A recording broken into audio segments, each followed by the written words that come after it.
Okay, my name is Mark Kirwa. This is an anti-corruption crusader who came up with an idea of a footing challenge of 350 kilometers from Eldoret to Nairobi. It took us 8 days and today was our 8th day. We arrived today and we were welcomed by the EACC, Ethics and Anti-Corruption Commission, Nairobi. We are campaigning and doing advocacy in fight against corruption so that we gonga with this clarion of journey to Singapore. We cannot reach Singapore when the corruption is still rampant in our nation.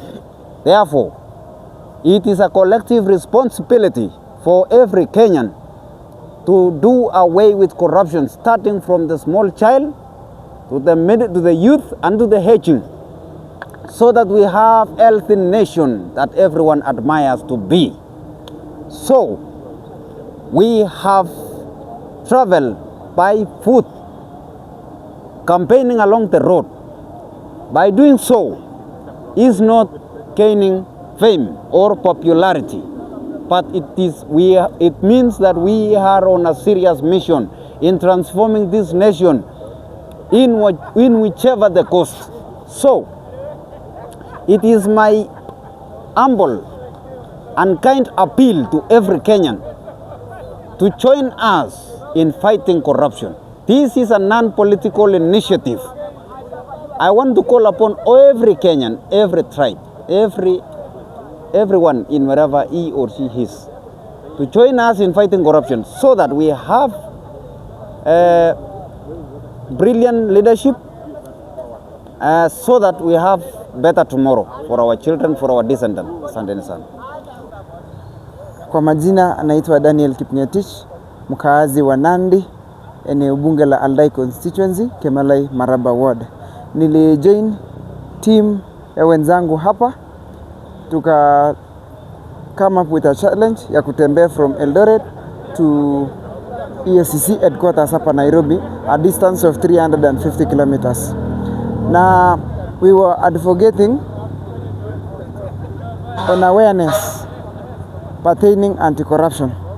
Na it has been hard for us kufika hapa.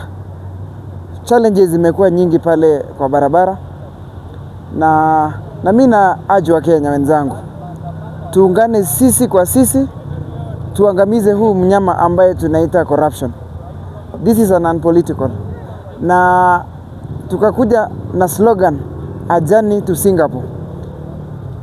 Singapore ni nchi ambayo ilikuwa inajulikana na ufisadi hapo nyuma, lakini vijana wa hiyo nchi, vijana watano waliungana na kuhakikisha kwamba walizima corruption kabisa.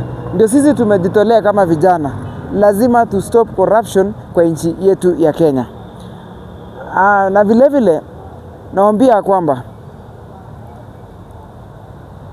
kuanzia mtoto mdogo, vijana hadi wazee, tusipoungana hakuna venye tunaenda. Lazima tuungane sisi, tukue kitu kimoja ambapo tutahakikisha kwamba hii mnyama tumeikanyaga shingo kabisa. Alafu tumetoka pale EACC na tumepeleka petition yetu pale.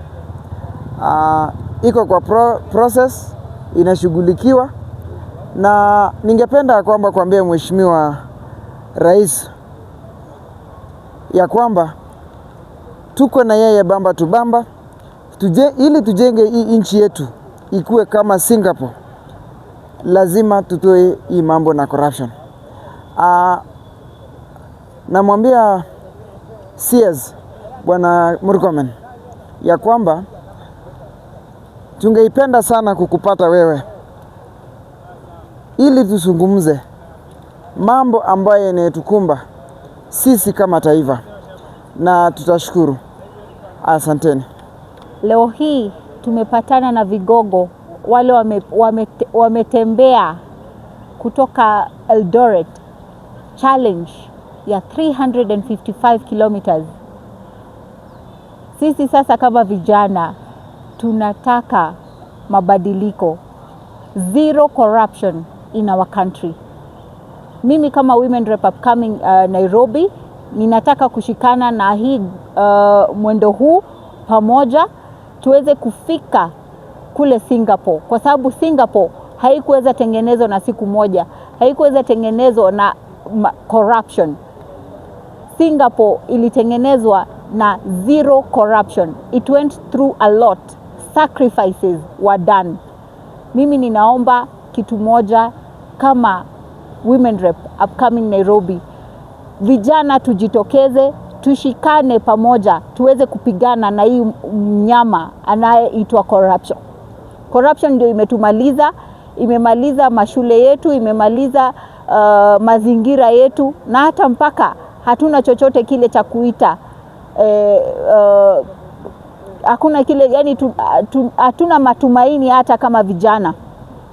Sisi tunaomba vijana tushikane pamoja, mnyama huu wa corruption na tuwezi maliza tukikuwa kitu moja. Tunafaa tushikane sisi wote, tushikane, tushirikiane, tuweze kuua huu mnyama anaitwa corruption. Corruption ni kitu mbaya, na tumeona vijana wamejitokezea 355 kilometers. Sisi tayari tunataka kujishikana nao pamoja. Kama ni Mombasa tutaenda kuongea mambo ya corruption, kama ni Nyeri, kote Kenya mzima kihaswa tutaenda kuongea mambo ya corruption. Tunataka kumaliza corruption kwa hii Kenya yetu. Kenya yetu ni Kenya iko na resources nyingi sana na zinaweza faidi kila Mkenya, lakini hizi resources zinafaidisha watu kadhaa tu kwa maofisi kadhaa. Sisi kama vijana tunasema tunakataa maneno yote ya corruption. Tunataka tumalize corruption, na corruption, mwendo wote ule wa corruption lazima tuanze challenge. The challenge is to move forward, backward never. Asanteni sana.